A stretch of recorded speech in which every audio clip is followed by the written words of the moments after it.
Hey everybody, it's Lauren, and I'm here with the man of the hour, Mr. March.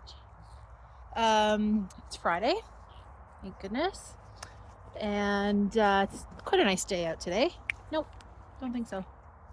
I'm just feeding the two boys. The little black flies are out now, and they're really annoying. Ugh, it's like if it's not snowing, then the bugs immediately join us. Anyway, yeah, update. Oh God, update. For you guys, March and I just had the vet out visiting for like 3 hours. We had booked Dr. G to come out and do a flexion test for March because we haven't done one in probably 3 years now.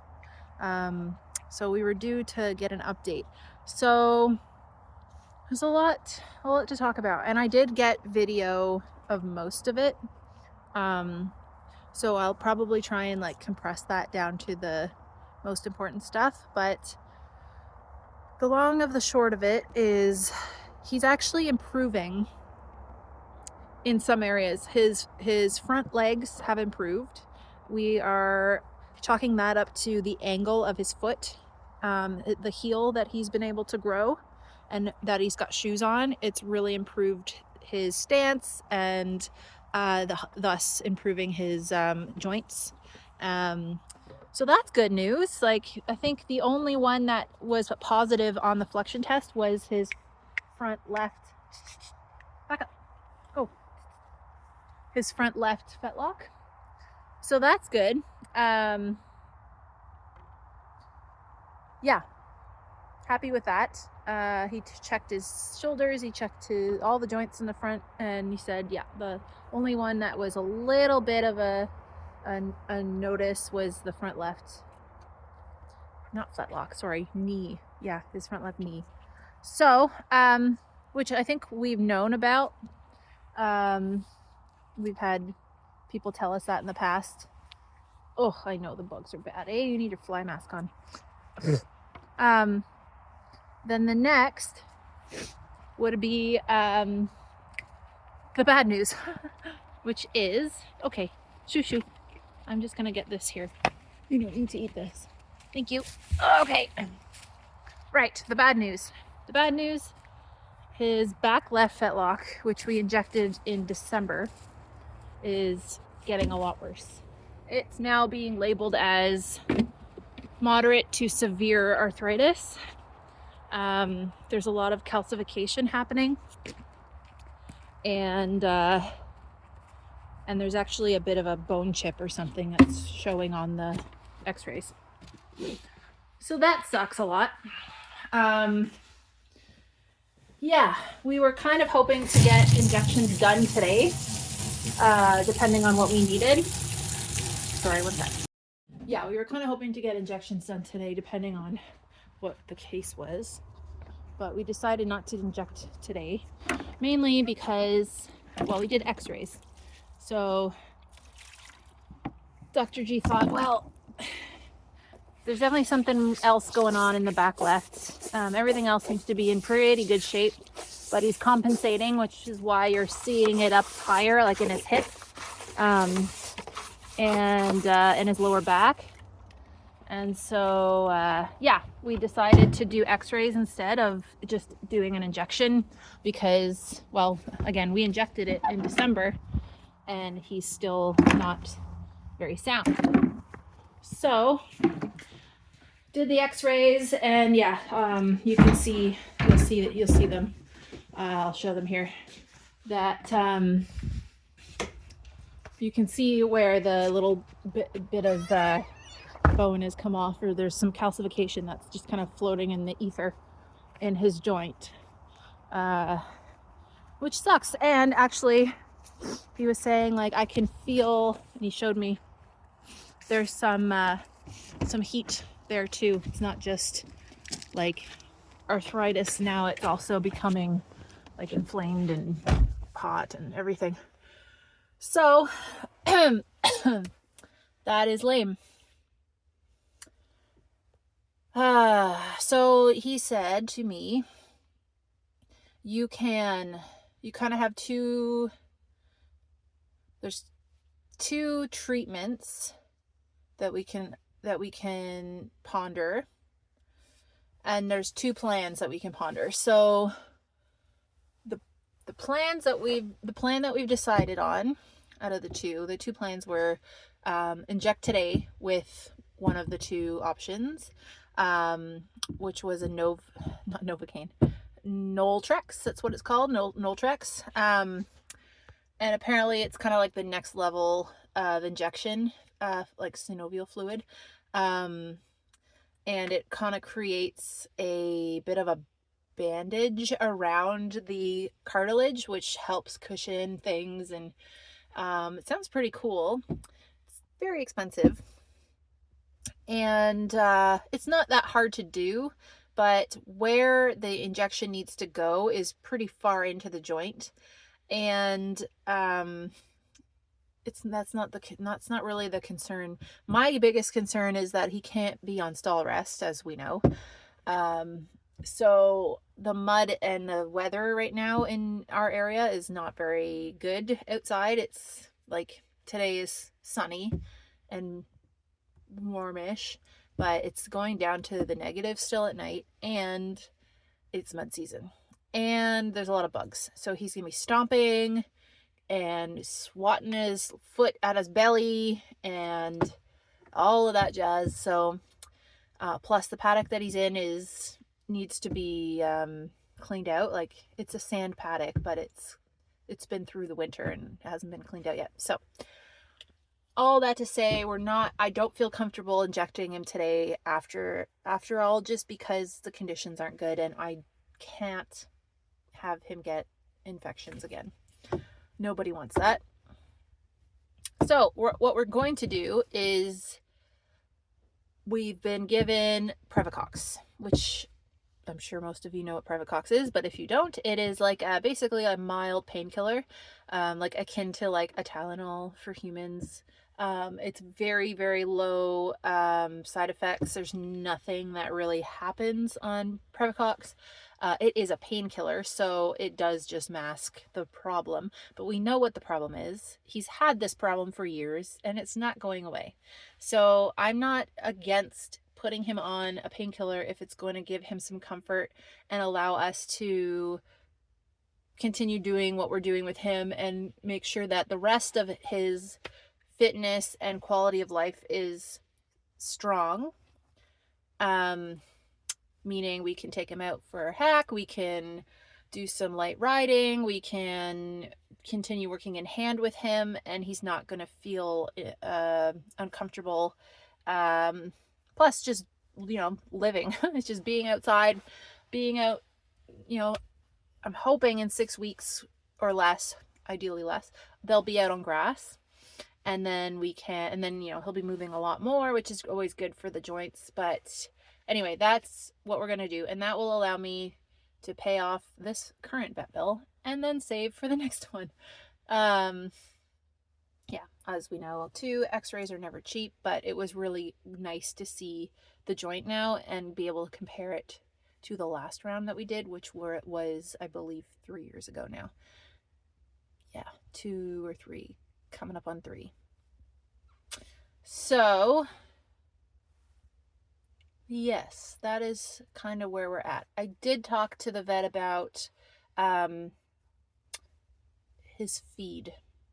So most of you know now that we've had some change in the structure here at the barn, and there's no longer a PM feed being offered, which is quite annoying.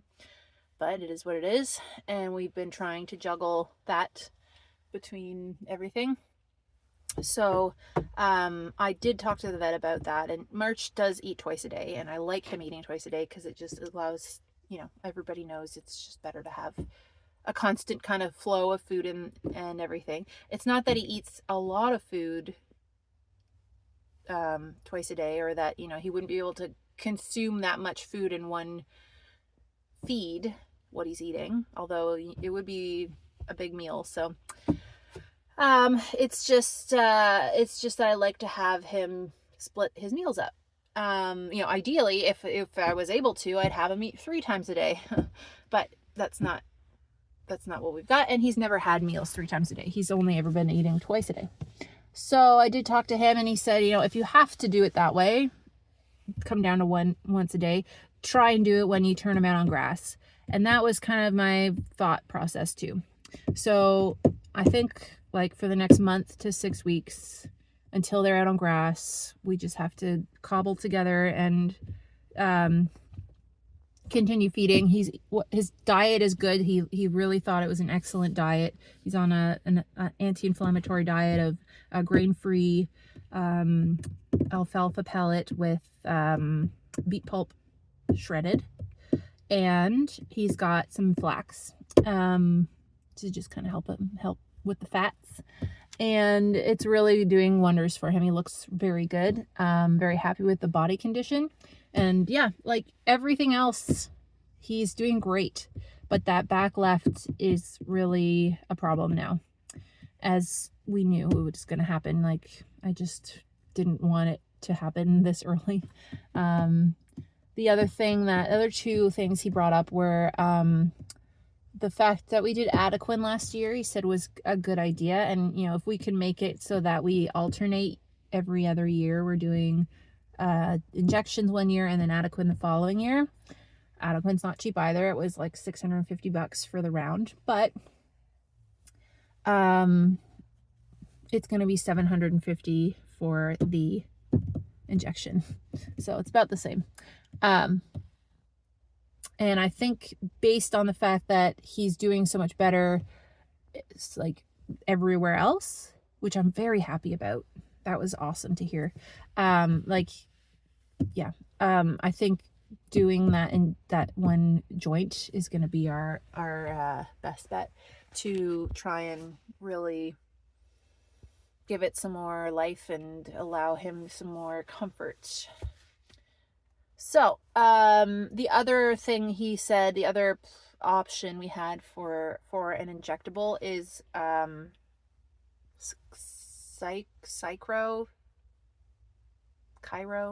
Cyro, something like that, where so basically they draw blood, they spin it in a centrifuge, it separates like the plasmas and the blood cells and everything, and then they take something from that, don't really know what, but they take it and they inject it into the joint. And it's a process. It takes an hour or 2 to like actually separate the fluid, and then you have to like inject it obviously. So I don't know, it sounds pretty cool, like it's pretty neat. But if the I can't think of the name of the stuff, the Novotel anyway, that one, the one I was just talking about, if that injection fluid is acting as like a bandage, like he was saying, and kind of wrapping itself around the whole in between the joints where the cartilage is missing, I like the sounds of that, and I think that might be the way to go for this year, and see if we can get the rest of the year with him. Now, he's not like in crucial pain or anything, so like the vet was saying, you don't need to worry too much about this, but we know March, and we know when he's not feeling well, and he's not feeling well right now. So it's really hard for us to justify continuing to like push him and work him and train when he is in this state. Not a bad state, like he could be a lot worse, and I'm sure it will get worse, but then we'll probably have a different conversation. So I guess there's a couple wins and a couple losses. So overall, I'm not overly happy, but I'm not upset either. It's kind of it's like a wash, I guess. So yeah, that's an update. I will have some footage peppered in here, and to anyone who has a thoroughbred or any horse with arthritis, it's quite a journey. and there's a lot of options, and it, you know, it's becoming more and more of a problem that people are able to treat. You know, back in the day there was only really steroids to help your horse, and then you're just allowing the joint to get worse and worse. So at least we live in an age now that we have the options to do these injections, and you know, we know that the way that the foot is trimmed and the layout of their feet make a big difference on their joints and how they move, and they're being able to, yeah, just not be causing more damage. So that's good.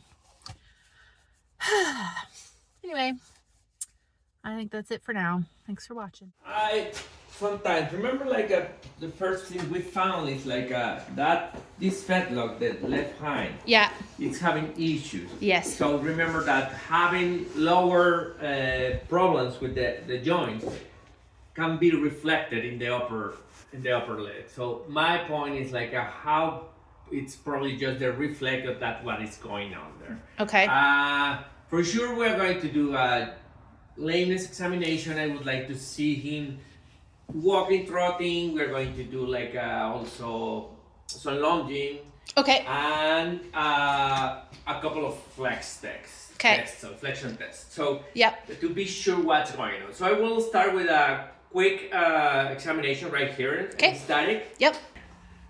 How are you doing, my friends? I don't know. He says, I just had my feet done and I thought I was going back out, but It's too much for a Friday. Oh, I see that. yeah, oof, that was a big one, eh? Yeah, it's sensitive. Yeah. And it's just touching a little bit. There you go. Yeah, it's here mostly. I don't know. The hips area. Yeah, okay. Come over. Over, bud. Good boy. All right. Looks much better now. Oh, yeah. We switched Much, farriers. much better. She's been doing him for almost 2 years. 2 years this fall. And it's improved so I much. see this. Even you can see exactly how much. Oh yeah, it's improved vastly. Just even the amount of tripping that's gone down. Like he doesn't trip nearly as much as he did. Have these. Right. You know what's Oh, it was here. like compressed almost. Yeah, and it was quite sensitive. Now we already have a frog and everything. It looks much better. Well, and a good sign too. Last fall we didn't have any abscess. None. That's So, something that is telling that you was like huge. that's working. Yes. Perfect. We've had him on the beet pulp and the alfalfa pellets. Perfect. And some flax. Okay. And now he gets like, I don't know, poundage wise, like probably 2 pounds of food a day, 2 to 3 pounds. Like it's not a ton. Yeah. Okay. But he gets it twice a day. And I want to know if it, like, just logistically, it'd be a lot easier for me to get him fed once a day. What are your thoughts on that? If we could drop it to a 1 a day feed. It's not a bad idea. If you wanna like spread or just keep the ration of the food at once. Yep. Just take care about like he doesn't look that bad. I mean, for me, he's in the right weight right He now. doesn't eat a lot of food. Like I'm not worried about the amount, him getting the amount. It's just I'm worried about his digestive tract. And that's making okay. sure that he's not gonna get ulcery or have any other. We already have some products. I don't know if it's like a product you have talked about. Like there is a couple of products that we recommend instead. I mean, it's not for treatment. Okay. Just for keep the healthy flora in the intestines and all this stuff. Yep. But yes, it's a good idea because ulcers is an issue for horses, and mostly when they are like really nervous, really anxious, it's something that could happen. So for that, you can start and figure out how it's gonna feel with that, like ratio once a day. Yep. Once you already got the access to the grass. grass. Okay, Yes, that sounds because good. the thing is, the goal is having like all the time small amounts running and moving. Yeah. So well, he'll move a lot he more needs on the fiber grass too, for- and yeah. He needs the Okay. fiber for sure. So, do you want to Yep, start we can with bring him in. with the Right, so here I'm just doing a little bit of a voiceover, and I'm doing it quietly because I'm sitting in my son's room at the moment while he's sleeping. So, we're starting the flexion test of portion of the visit.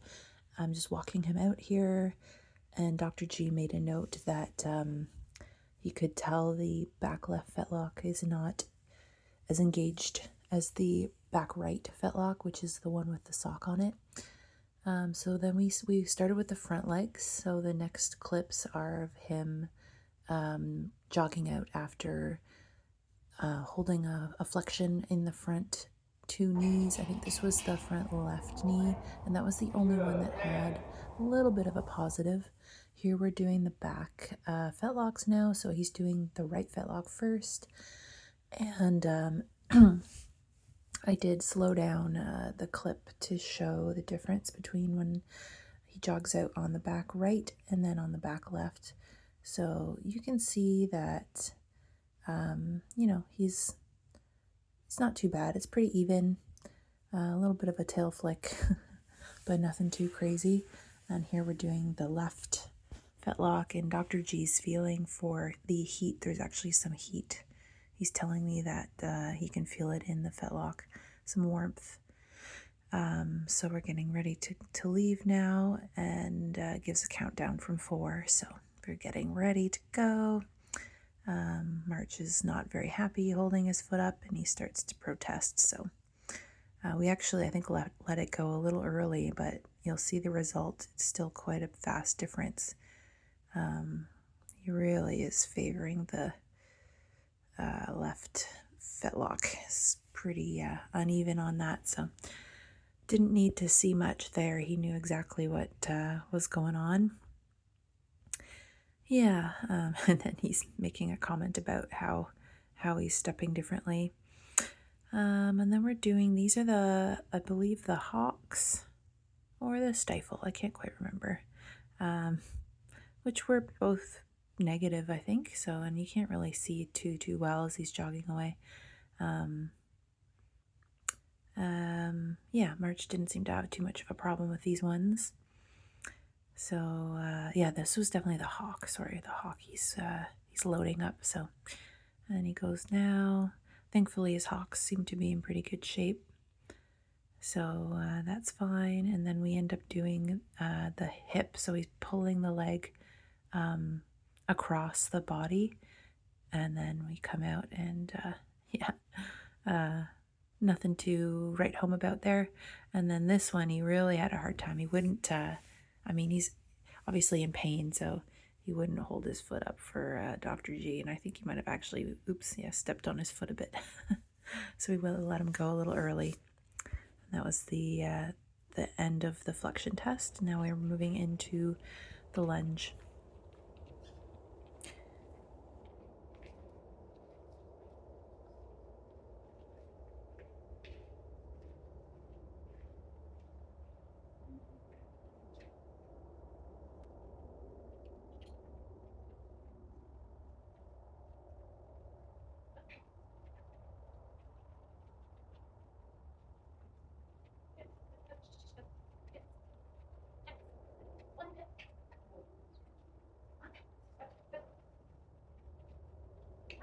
All right, please, let's start. Let's see. What's it called? What are we gonna do? What? And you usually no, you're right. But, there you go, mate.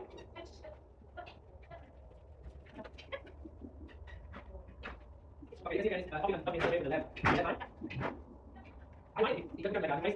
Like how I do it. We're gonna soundboard for the next 20 years. I know. Okay, let's go to the other side. Okay, let's just cantering a little bit. Yeah, cantering. Come on, buddy. Hey.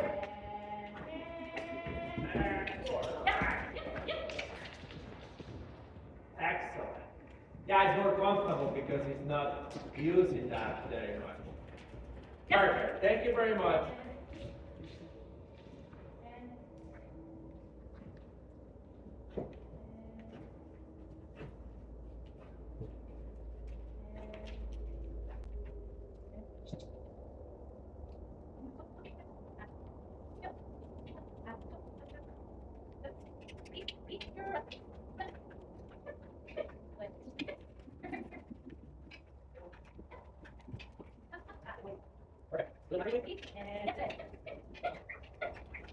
Perfect. That's it.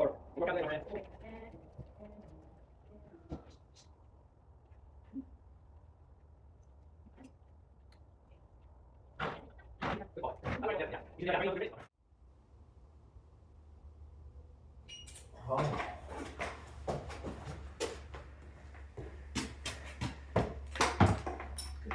Yeah.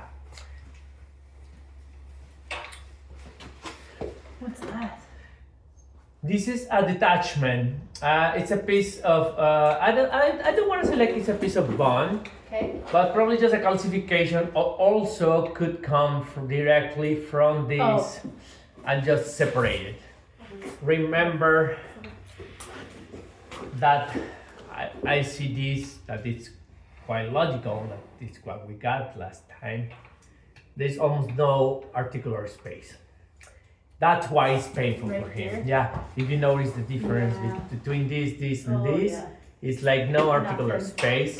And this area for sure is remodeling here. Okay. So it's a moderate to severe arthritis. Okay. He still have like a range of flexion, Yep. but for sure that it's a consideration we need to analyze. In between the metatarsus 3 Okay. and the first phalanx, Okay. we are having these changes, that is bony remodeling, Yep. change of density, Yep. reduction of the articular space, and also that little osteophyte we find. Right. So Yes. it's like a little multiple pathology. Couple things happen. Yeah, but mostly that. So by this chip, Yep. it's out of the joint. Okay. So it's something that is not necessary to remove surgical, sorry. Okay. But I think at this point the only options we got is like try to go inside Yes. and do a different therapy in that joint. In that area. Yeah. Okay.